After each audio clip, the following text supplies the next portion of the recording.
राम राम किसान भाइयों, मैं नितिन फिर से हाजिर हूँ आपके अपने चैनल नितिन देओल में। किसान भाइयों, आज हम बात करेंगे धान की फसल के लिए सस्ते और अच्छे ग्रोथ प्रमोटर के बारे में। इसमें मैं आज आपको 3 ग्रोथ प्रमोटर के बारे में बताने वाला हूं।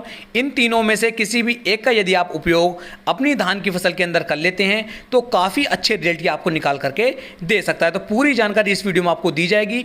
वीडियो को आप पूरा देखें, तभी आप एक सही और अच्छी जानकारी ले पाएंगे। इसके साथ साथ किसान भाइयों, आज की वीडियो में टोटल 4 कमेंट लिए गए हैं जो लगभग सभी किसान भाइयों के लिए बहुत ज़्यादा उपयोगी हैं। तो इन कमेंटों का जवाब भी आप सुन सकते हैं। तो पहला कमेंट है निशांत जाट जी का। ये कह रहे हैं, भाई जी रोपाई के 20 से 25 दिन बाद एमओपी पोटास को डाल सकते हैं क्या? तो हाँ जी, आप बिल्कुल डाल सकते हैं। कोई साइड इफेक्ट देखने को नहीं मिलेगा, काफ़ी अच्छे फायदे आपको मिलेंगे। अगला कमेंट है विकास पोरवाल जी का। ये कह रहे हैं, एनपीके 05234 का उपयोग इंसेक्टिसाइड के साथ कर सकते हैं क्या? जी हाँ, कर सकते हैं आप इसका उपयोग, कोई दिक्कत नहीं आएगी। अगला कमेंट है राशिद हुसैन जी का। ये कह रहे हैं, मैंने खेत में जैविक खाद यानी कि मुर्गी की जो बीट होती है ज़्यादा मात्रा में डाल दिया है, उसके बाद क्या रासायनिक खाद जैसे यूरिया, डीएपी, पोटास या अन्य कोई भी चीज़ का इस्तेमाल कर सकता हूँ? क्या कोई नुकसान तो नहीं होगा? प्लीज़ ज़रूर बताएं। देखिए, ये पहले से ही बहुत ज़्यादा गर्म होता है, तो आप इसके अंदर कोई भी और उर्वरक ना डालें और अपने खेत की जो सिंचाई है वो आप समय से करते रहें, जिससे कि आपको कोई भी दिक्कत देखने को ना मिले। अगला कमेंट है राम जंगेल जी का। यह नमस्कार जी, एनपीके और बायोवीटा प्लस कीटनाशक तीनों को मिलाकर उपयोग कर सकते हैं क्या? तीनों को मिलाकर उपयोग कर सकते हैं, लेकिन भाई इसके जो रिजल्ट हैं वो थोड़े से कम हो जाते हैं। लगभग 60 से लेके 70% रिजल्ट आपको देखने को मिलेंगे। तो इस तरीके से आज का हमारा कमेंट बॉक्स था।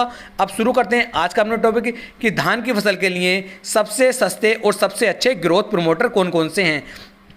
तो देखिए, सबसे पहले मैं आपको बताना चाहूँगा बायोवीटा के बारे में। तो बायोवीटा का उपयोग आप यदि अपनी धान की फसल के अंदर एक बार करते हैं तो ये काफ़ी अच्छी तरीके से आपकी धान की फसल की ग्रोथ भी करवाएगा, उसकी ट्रिलिंग भी करेगा और उसके जो कल्ले होंगे उन्हें बढ़ाने में भी ये बहुत ज़्यादा अहम भूमिका निभाता है। और इसकी मात्रा यदि आप डालने की बात करें तो 5 से लेकर 7 किलोग्राम प्रति एकड़ के हिसाब से आप इसे ले सकते हैं और अपनी धान की फसल के अंदर इसे डाल सकते हैं। दूसरा किसान भाइयों आता है इफ्को का सागरिका। सागरिका का उपयोग भी आप कर सकते हैं, यह भी काफ़ी सस्ता है। और किसान भाइयों, ये हमारी धान की फसल के अंदर काफ़ी अच्छी मात्रा में टिल्डिंग और ग्रोथ बढ़ाने में मदद करता है। यानी कि आप कह सकते हैं कि जो हमारी सागरिका है और बायोवीटा ये लगभग सेम सी ही होती हैं। इनके अंदर लगभग एक जैसे ही तत्व डले हुए हैं, तो आप इनका उपयोग भी अपनी फसल के अंदर एक बार कर सकते हैं। तीसरा किसान भाइयों आता है धनजाइम गोल्ड। और धनजाइम गोल्ड का उपयोग भी आप अपनी धान की फसल के अंदर कर सकते हैं। बात कर लेते हैं किस समय पर आपको इन्हें अपनी धान की फसल के अंदर डालना है।